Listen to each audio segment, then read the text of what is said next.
Hello everyone, mentor 365 channel में आपका स्वागत है। मैं सौरभ यादव डिटेल में डिस्कस करने वाला हूं AWTPO वाले बच्चों के लिए स्ट्रेटजी।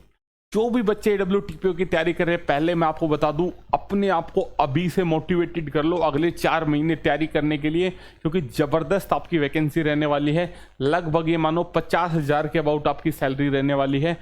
ऑफिस जॉब है 5 से 6 घंटे की, ठीक है। बिल्कुल शानदार जबरदस्त जॉब है। कंपटीशन आपको हेड कांस्टेबल मिनिस्ट्रियल से कम देखने को मिलेगा। यहाँ पे टाइपिंग आपकी इजी है यहाँ पे, और काफ़ी सारी चीज़ें हैं। टाइपिंग के मार्क्स भी नहीं है, तो आपको टाइपिंग का टाइम भी कम देना है। बस दिक्कत क्या है कि एक जनरल साइंस अलग से पूछी हुई है, जिसका थोड़ा सा लेवल हाई रहने वाला है, 11th-12th वाला। तो जो बच्चा चाहता है कि सर AWTPO के लिए साइंस आप करवा दो, तो मैं अपने चैनल पे अच्छे से टीचर हायर करके जो केमिस्ट्री और फिजिक्स के बच्चों को पढ़ा रहे हैं, 11th-12th के बच्चों को पढ़ा रहे हैं, IIT JEE की तैयारी करवा रहे हैं, उन टीचर्स को मैं हायर करके आपके लिए एक अच्छा सा बैच बना दूंगा। अगर आप बच्चे मुझे मैसेज करेंगे तो आप बच्चे, मैं व्हाट्सअप नंबर मेरा लिख देता हूं, एक सेकेंड रुके, 9468470317, ये मेरा व्हाट्सअप नंबर है। इस वीडियो के अंदर मैं डिटेल में डिस्कस करूंगा कैसे आप अपनी तैयारी कर सकते हैं, कैसे आप अपनी तैयारी को बूस्ट अप कर सकते हैं, क्या गलती आपको नहीं करनी है, सिलेबस के बारे में बहुत सारी चीजें रहने वाली हैं। तो वीडियो लास्ट तक देखिए। इस नंबर पे आप व्हाट्सअप कर सकते हैं अगर आप चाहते हैं कि AWTPO का साइंस का कोई बैच आए। प्लीज आप मुझे व्हाट्सअप करें। अगर मुझे 100+ व्हाट्सअप मिले तो मैं 100% बैच लॉन्च करूंगा, ठीक है। अब आ जाते हैं तैयारी और अप्रोच के ऊपर। हर चीज बताने वाला हूं मैं आपको। सिलेबस क्या रहने वाला है आपका, सब्जेक्ट वाइज अप्रोच क्या होनी चाहिए, बुक्स आपकी क्या होनी चाहिए, कंसिस्टेंसी आप कैसे बना सकते हैं। दूसरा, आपको long term versus short term में आपको समझाने वाला हूं। प्रीवियस ईयर का रोल क्या रहता है, कॉमन मिस्टेक्स जो बच्चे करते हैं वो क्या कुछ है, ठीक है। सबसे पहले देख लेते हैं आपका सिलेबस। सबसे पहले आपका सिलेबस देख लेते हैं। तो सिलेबस मैं आपको बता दूं,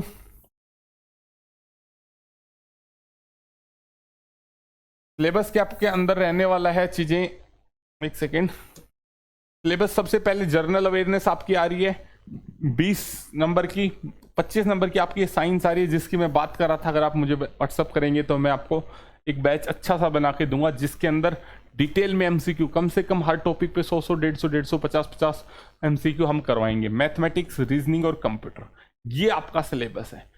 बाकी सब कुछ जैसे कांस्टेबल में आता है वही है, सिर्फ ये जर्नल साइंस को आप हटा दो। सिर्फ जर्नल साइंस आप अलग से कर लो, बाकी सब कुछ सेम है, ठीक है बच्चे। अब आ जाते हैं सब्जेक्ट वाइज अप्रोच के ऊपर, ठीक है। सबसे पहले मैं बात कर लेता हूं आपकी किरण की कह रहा हूं मैं आपकी। सबसे पहले मैं आपकी बात कर लेता हूं GS की, ठीक है। GS में भाई सबसे मेन पिलर होता है स्टैटिक जीके। आज की बात करेंगे, आज जो TCS पैटर्न पूछ रहा है वो होता है स्टैटिक जीके। दूसरा आ जाओ करंट अफेयर पे, बुक भी मैं आपको बताने वाला हूं कौन सी बुक से आपको पढ़ना चाहिए। तीसरा आ जाओ हिस्ट्री,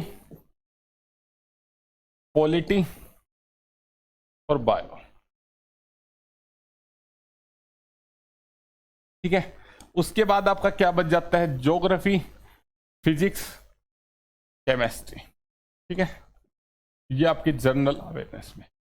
तो फिजिक्स केमिस्ट्री आप AWTPO वाले बच्चे अच्छे से करेंगे, तो फिजिक्स केमिस्ट्री में आपको कोई दिक्कत आने वाली नहीं है।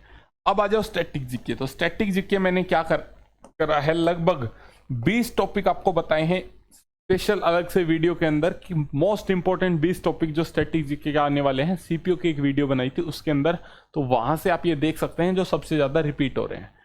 करंट अफेयर के लिए इधर उधर भटकने की जरूरत नहीं है, इधर उधर अपना टाइम वेस्ट बिल्कुल भी ना करें। करंट अफेयर के लिए स्पीडी की बुक आती है, स्पीडी इंग्लिश हिंदी दोनों में आती है, और आपकी मंथली नहीं ईयरली आती है। मंथली नहीं लेनी, ईयरली लेनी है, जिसमें 1 साल के करंट अफेयर होते हैं। ये अपने ही ले लो और बार बार बार बार इसको रिवाइज कर दो। इंग्लिश हिंदी दोनों मीडियम में आती है स्पीडी। कहीं भी 1 घंटा वेस्ट मत करो डेली करंट अफेयर के ऊपर, बहुत ज़्यादा टाइम आउटपुट। अगर आपको लगता है आपकी मैथ बहुत अच्छी है, आपकी रीजनिंग अच्छी है, आपकी इंग्लिश तो AWTPO में आ ही नहीं रही, बट आपकी मैथ अच्छी है, रीजनिंग अच्छी है, GS अच्छी है, सब कुछ बढ़िया है, तब आप ये 1 घंटे की कोई वीडियो देख सकते हो जिसमें आपकी स्टैटिक जीके कराई जाए, ठीक है भाई। अब आ जाओ हिस्ट्री के ऊपर।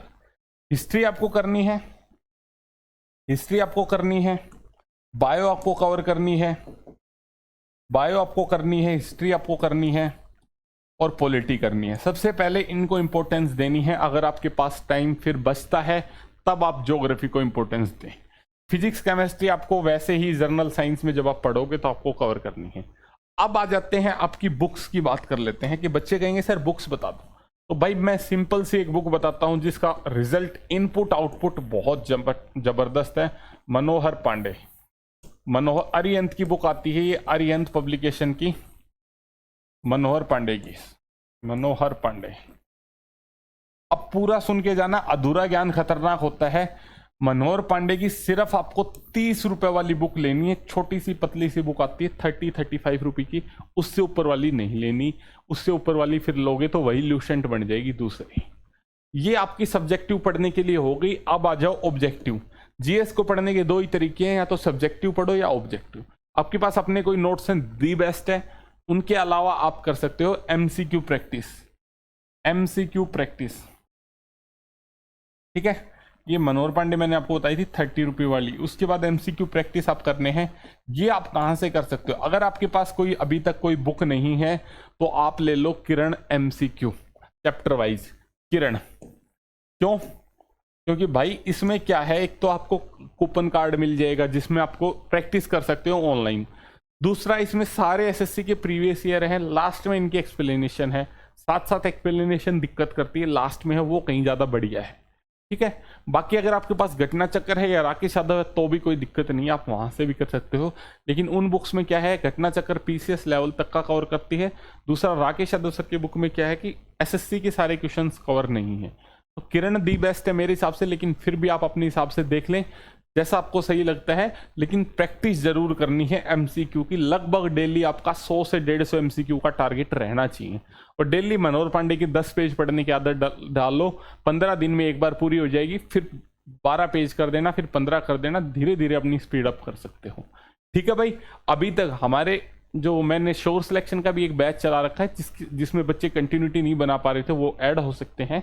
तो उस बैच में क्या था कि मैंने लगभग 15 दिन 20 दिन में इसको 20 से 25 दिन में कंप्लीट करवाया पहली बार। बट उसके बाद ये 7 से 8 दिन में रिवाइज हो जाती है इजीली, ठीक है भाई। तो आप ये कर सकते हो। अब आ जाते हैं किरण में, मैंने आपको बता ही दिया किरण के बारे में। अब आ जाते हैं मैथ्स के ऊपर, ठीक है। मैथ्स, भाई मैथ में क्या है, मैथ का रोड़ा ये है कि भाई बच्चे करते ये हैं कि प्रैक्टिस कम करते हैं। मैथ जैसे आप कोचिंग के नोट्स बनाते हो पहली बार प्रैक्टिस करते वक्त, वैसे ही हर बार रिवाइज करना पड़ेगा आपको। मैथ दो तरीके का है, अर्थमेटिक मैथ और एडवांस मैथ। अरिथमेटिक मैथ और एडवांस मैथ अपना सिलेबस में जाके एक बार टॉपिक्स देख लेना, बिल्कुल अच्छे से आपको करना है। ये बात मानो कि अरिथमेटिक मैथ एक बार समझ में आ गया तो बार बार आप जितनी बार प्रैक्टिस करोगे आपका टाइम घटेगा, स्पीड बढ़ेगी। लेकिन एडवांस मैथ के साथ कहीं ऐसा नहीं है, स्पीड टाइम घटेगा लेकिन आपको बार बार प्रैक्टिस करते रहनी पड़ेगी। अर्थमेटिक मैथ आप ऐसा है कि अगर आज आपने छोड़ दिया और 6 महीने बाद दोबारा पढ़ते हैं तब दोबारा भी जल्दी ही समझ में आने लग जाएगा। लेकिन एडवांस मैथ ऐसा नहीं है। एडवांस मैथ आप ये समझ के चलो कि अगर आपने एक बार छोड़ दिया तो ये आपके गिरफ्त से बाहर निकलता ही चला जाएगा, ठीक है। तो एडवांस मैथ को आपको डेली प्रैक्टिस करनी है। टाइम कोशिश करें कि 3 घंटे जरूर डिवोट करें। 3.5 घंटे अगर आप कर देते हैं तो दी बेस्ट है मैथ के लिए, क्योंकि ये वो ऐसी चीजें हैं मैथ और रीजनिंग जो आपका सिलेक्शन पास ले जाएंगी। प्लस जर्नल साइंस के लिए मैं कोशिश करूंगा कि आपका एक अच्छा सा बैच बना दूं, ठीक है। अब आ जाओ अरिथमेटिक में, ठीक है। अरिथमेटिक बिल्कुल डिटेल में आपको ये पढ़ना पड़ेगा, ऐसा नहीं है कि आपको शॉर्टकट अपना लो, बिल्कुल नहीं। मैथ आपका सिर्फ एक ही लॉन्ग टर्म सब्जेक्ट, देखो 2 लॉन्ग टर्म सब्जेक्ट क्या होते हैं जिनको तैयार करने में 6 से 8 महीने लगते हैं, और शॉर्ट टर्म क्या होते हैं जिनको कम टाइम लगता है। आपके पास सिर्फ 2 लॉन्ग टर्म सब्जेक्ट है, जीएस और मैथ, ठीक है। जीएस में फिजिक्स केमिस्ट्री आप अच्छे से कर ही लोगे बच्चे, लेकिन आपको मैथ के लिए आपको टाइम डिवोट करना पड़ेगा। अगर आप ये टाइम डिवोट नहीं करोगे तो मार खाओगे, पहले बता रहा हूं। अब आ जाते हैं रीजनिंग में। रीजनिंग में फुल बाई फुल मार्क्स कैसे स्कोर करें, जो तरीका मैंने अपनाया था, अगर आपने ये तरीका रीजनिंग का अपना लिया तो कभी कोई नंबर नहीं कटेगा, मैं गारंटी देता हूं। करना क्या है, आपको मॉक टेस्ट लगाने हैं। जैसे आप मॉक टेस्ट लगाए, जैसे आज मॉक लगाया, संडे का टाइम एक दिन रख लो कि रीजनिंग 3 घंटे पढ़नी है संडे को। आज मैंने मॉक लगाया, मेरे 15 क्वेश्चन गलत हो गए मान के चलो, लेकिन मैं कोई भी 2 टॉपिक निकाल लूंगा जो मुझे बिल्कुल नहीं आते। मान लो मैंने कैलेंडर और काउंटिंग फिगर लगा लिया, कैलेंडर और counting figure, calendar counting figure. अब मैं क्या करूंगा, संडे को बैठ के 100 क्वेश्चन इस पे लगाऊंगा, 100 क्वेश्चन इस पे लगाऊंगा, जो मुझे 4 घंटे लगे, 5 घंटे लगे। दूसरा, मैं संडे को क्या करता था, करंट अफेयर संडे को करता था। तीसरा, संडे को क्या करता था, स्टैटिक जीके, तो मैं साथ साथ डेली आधा घंटा देता था। ठीक है, अब आपने ये 2 टॉपिक 100 क्वेश्चन लगा लिए। अब आ जाओ अगले पेपर पे। जब आप अगला मॉक दोगे तो आपके दिमाग में एक चीज रहनी चाहिए कि भाई काउंटिंग फिगर कैलेंडर गलत नहीं होना चाहिए। ठीक है, फिर अगर आपका काउंटिंग फिगर कैलेंडर गलत हो जाता तो अगले संडे को फिर 2 टॉपिक निकालो। अगर इनमें से कोई गलत हो रहा है तो बात अलग है, नहीं गलत हो रहा तो 2 टॉपिक निकालो और संडे को फिर लगा दो। ऐसे अगर आप करते हुए चलेंगे तो आप यकीन मानिए, कुछ भी गलत हो, आपका एक क्वेश्चन गलत हो, आप उस टॉपिक को लगाइए। ये मत सोचिए कि यार एक क्वेश्चन था, बिल्कुल भी इग्नोर नहीं करना है। समझ पा रहे हैं मेरी बात को? ठीक है, ऐसे ही अगर आप करते हुए चलेंगे। दूसरा, प्रीवियस ईयर को आपको तवज्जो देनी है, प्रीवियस ईयर मॉक लगाने हैं। श्योर सिलेक्शन बैच के अंदर जो बच्चे हैं उनको मैं बता दूं कि लगभग आने वाले 70 दिन में हम 100 मॉक टेस्ट लगाने वाले हैं, प्रॉपर तरीके से उनको एनालिसिस भी करेंगे। ठीक है, तो AWTPO की जो बच्चे तैयारी कर रहे हैं वो अपना कम से कम 100 मॉक लगा के जरूर जाएं। ठीक है, अक्टूबर में आपका एग्जाम होने वाला है। ऐसे ही अगर आप रीजनिंग करते हुए चलेंगे तो आप कभी भी मार नहीं खाएंगे। ठीक है, इससे आपकी स्पीड भी बढ़ेगी। जो बच्चे कहते हैं हमारी स्पीड नहीं आ रही, उनकी स्पीड भी बढ़ेगी।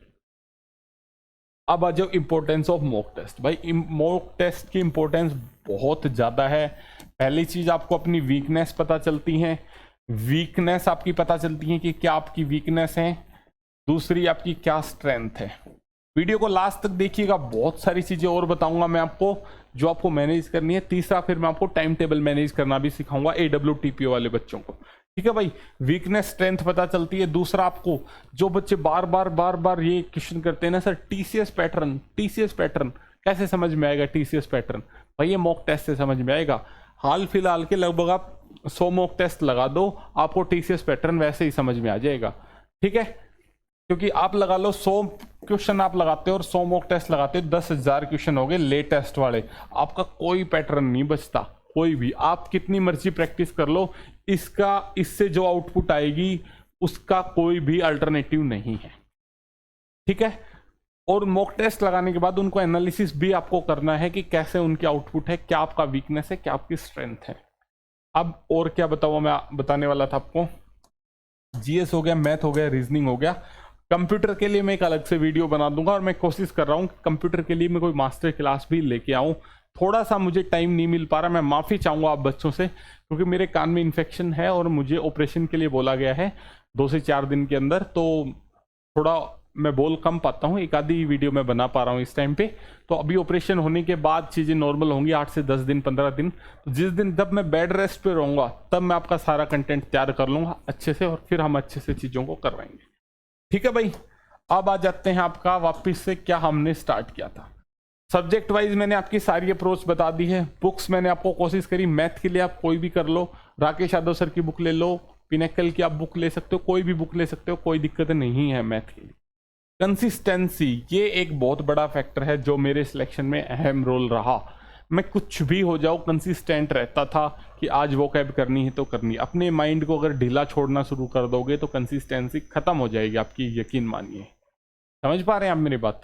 अब आ जाओ कॉमन मिस्टेक जो बच्चे गलतियां करते हैं। भाई फोन को बिल्कुल साइड रख दो, दिन में 3-3 घंटे के 2 स्लॉट बना लो जब फोन आपसे दूर रहेगा। अगर आप चाहते हो कि मैं जॉब से पास जाऊं, जॉब मेरे पास आए, तो ये फोन को दूर कर दो, नहीं तो ये एक तरह की बीमारी है, ये लगा लो। इस बीमारी से दूर रहोगे सिलेक्शन ले जाओगे, इस बीमारी के नजदीक रहोगे फोन के तो। दूसरा, सोने से 2 घंटे पहले अपना फोन बंद कर दो। अब कोई बच्चा ये कहेगा सर मैं फ़ोन से ही पढ़ता हूँ। अगर भाई पूरे दिन फ़ोन से ही पढ़ता है ना 12 के 12 घंटे, तो मैं आज बता रहा हूँ दिक्कत आने वाली है। फ़ोन हमारे नर्व्स को डैमेज कर देता है। सेल्फ स्टडी पे विश्वास रखिए। ठीक है, आपको कोचिंग लेनी है फ़ोन से, ले लो, 4-5 घंटे ले लो, तो 5-6 घंटे के लिए तो फ़ोन अपना दूर रखो भाई खुद से। उसमें तो खुद से फ़ोन दूर रख के भी तो पढ़ाई करो, वो तो सेल्फ स्टडी करो। प्रीवियस ईयर बहुत इंपॉर्टेंट है, पैटर्न को पकड़ना बहुत इंपॉर्टेंट है, नब्ज को पकड़ना बहुत इंपॉर्टेंट है। जैसे वैद हमारी नाड़ी पकड़ता है ना, ऐसे जब आप मॉक लगाओगे, प्रीवियस ईयर करोगे, तब आपको नब्ज नाड़ी पकड़ में आएगी एसएससी की। नहीं तो फिर आप करते रहो मेहनत गलत डायरेक्शन में, गलत बुक्स के साथ, हमेशा बार बार दिक्कतें आपके साथ आती रहेंगी। अब आ जाते हैं long term versus short term. भाई लॉन्ग टर्म क्या होते हैं? जिन सब्जेक्टों को तैयार करने में ज़्यादा टाइम लगता है, जैसे long term versus short term. Short term, ठीक है। अब लॉन्ग टर्म सब्जेक्ट्स की अगर मैं आपकी बात करूं तो सबसे पहला आता है मैथ और दूसरा आपके है जीके। तो इन सब्जेक्ट को तैयार करने में 4 से 6 महीने लगते हैं, तो आपको डेली 3 घंटे टाइम देना ही पड़ेगा, 4 से 6 महीने। अगर आप सोचें उससे कम में टाइम दूर हो जाए तो बिल्कुल भी नहीं होने वाले चीज़ें। शॉर्ट टर्म आपका जैसे कंप्यूटर हो गया, रीजनिंग हो गया, और आपकी कंप्यूटर रीजनिंग है ना, ये आपके शॉर्ट टर्म है। दूसरा मैं आपका जो जर्नल साइंस है उसको भी लॉन्ग टर्म में ले रहा हूं, क्योंकि वो भी आपको अच्छे से करना पड़ेगा। 25 नंबर की बात है भाई, इसको आपने अगर अच्छे से कर लिया जर्नल साइंस को, तो आप ये मानो कहीं ज़्यादा आगे हो जाओगे आप, ठीक है। अब आ जाओ वापस। तो कोई, मेरे को नहीं लगता आपका कोई डाउट पेंडिंग रहा है। फिर भी अगर आपका कोई डाउट है आप मुझे व्हाट्सअप कर सकते हैं, और प्लीज़ मुझे साइंस वाले बैच के लिए जल्दी से जल्दी बताएं, ताकि मैं टीचर से अप्रोच करके और आपका एक ज़बरदस्त सा बैच बनाऊं, ठीक है। जुड़े रहे मेंटर 365 के साथ। कंप्लीट AWTPO नोटिफिकेशन के लिए आप हमारे टेलीग्राम चैनल पे विजिट कर सकते हैं। एक बार मैं आपको जल्दी से एक बार टाइम टेबल और बता देता हूं आप बच्चों को, क्योंकि टाइम टेबल मैंने आपको बोला था बताने के लिए, तो मैं एक बार टाइम टेबल और बता देता हूं आपको जल्दी से। अगर मैं AWTPO की मैं तैयारी कर रहा होता तो मेरा क्या टाइम टेबल होता, वो मैं आपको एक बार बताने की कोशिश करूंगा, ठीक है।